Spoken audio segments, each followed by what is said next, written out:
So one of the more interesting bike packing bags to come out recently is the Ortlieb Fork-Pack. We did an unboxing video last week and I thought I would do a deeper dive into this bag. One unique thing about it is it does away with having a cage on your fork.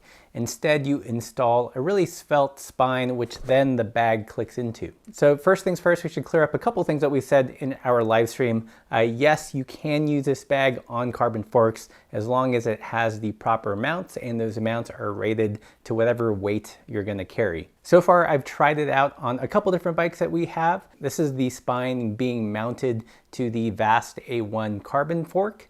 And you can see it has 2 bolts here, but it really works no problem. You can either have 2 bolts or 3 bolts. However bolts you have, you can make it work with this system. One thing to note is that it does come with very specific bolts that work with the spine of the attachment system. It's extra long, so it goes through the piece that you attach, as well as having good engagement on the frame.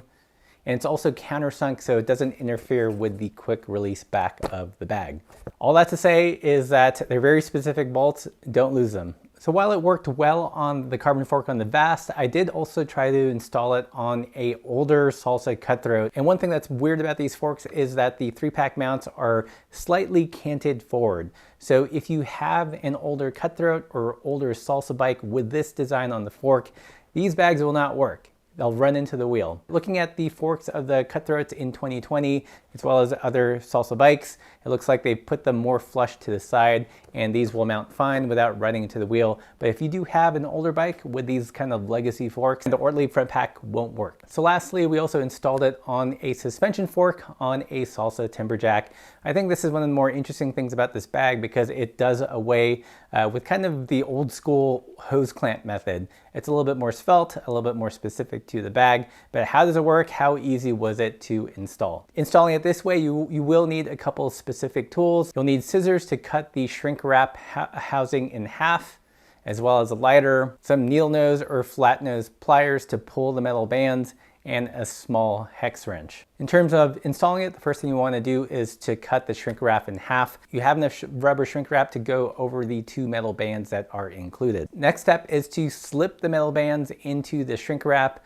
There's kind of a very specific way to do this. You want to lay it flat on the ground and slightly push down on the shrink wrap so it flattens it out, and that makes it a lot easier to get the metal band through. After that, you just apply some heat, kind of like toasting marshmallows, if you will, so it conforms to the metal band. You're only supplied with 2 metal bands. So I'm assuming that it means that Ortlieb thinks that 2 is enough and you don't need 3. Next step is to roughly eyeball where you want the bag on the fork. We decided to install the top one first because we can always slide it down. And once you have it roughly where you want it, you want to wrap the metal band around the fork and slip the 2 bare ends through the little buckle. And this is where things get kind of tricky and take some elbow grease. You do need to pull the ends of the metal band pretty taut. You want to get it as taut as you can at this stage. Once you get it tight enough with the pliers, then you want to fold down the ends so they're not stabbing your fingers or cutting your fingers open when you go to remove the bag. The next step is to repeat the process and install the second one. In this case, we used some masking tape to kind of rough in where we wanted the bottom. After that, just repeat the process. Slip the metal band ends through the buckle, pull the bands out, fold it down. Once you have the 2 metal bands attached to the fork, this is when you would screw in the spine of the quick release. One thing to note is when you use the metal bands, you use a different set of bolts. They're small and black. Again, they're countersunk, so they work perfectly with the spine of the quick release system. So don't lose those either. Interestingly, I thought the hex head of these screws were a little bit on the small side and pretty easy to strip and round out. So you do want to be careful when you do this. I would have preferred to see something with a 4mm or a 5mm hex bolt. I don't know why they didn't go with something slightly larger and more robust, but just keep that in mind. We found that as we were screwing in the bolt, it did seem to tighten up the bands themselves. If you didn't get it super tight, as you tighten the bolt, that will bring it to its final kind of tightness. And once that's done, then you're ready to snap on the bag. I think one thing that is cool about the system is that when you don't have the bag on there, your fork remains relatively low profile, so you can go regular mountain biking and not have to worry about banging a cage into rocks and trees and all that stuff. However, because of the design, you can't just remove the spine and put it on another bike. So hopefully at some point you'll be able to buy additional hardware for the front pack if you're like us and you have multiple bikes and you want to move it from bike to bike to bike. Our first impressions have been really good. It's a lot more secure than I would think it would be, not being a hose clamp.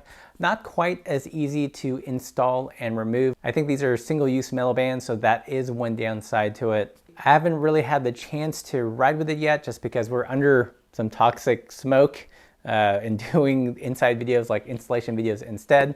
But be sure to subscribe to the channel if you haven't already, if you want to see a long-term review of how it holds up on a suspension fork. So some things we learned in the process is that if your fork has the eyelets for it, it's really easy. If you want to put this bag on a suspension fork, it does take a little bit more elbow grease and isn't as super intuitive. And there's also 2 sets of bolts depending on how you mount the rack system, so don't lose them. If you guys have any questions about installation so far, leave those in the comments below. And if you like this video, found it helpful, don't forget to subscribe. Consider joining us on Patreon. You actually get a 10% off Ortlieb Bags code if you are a Patreon supporter. And as always, keep the supple side down.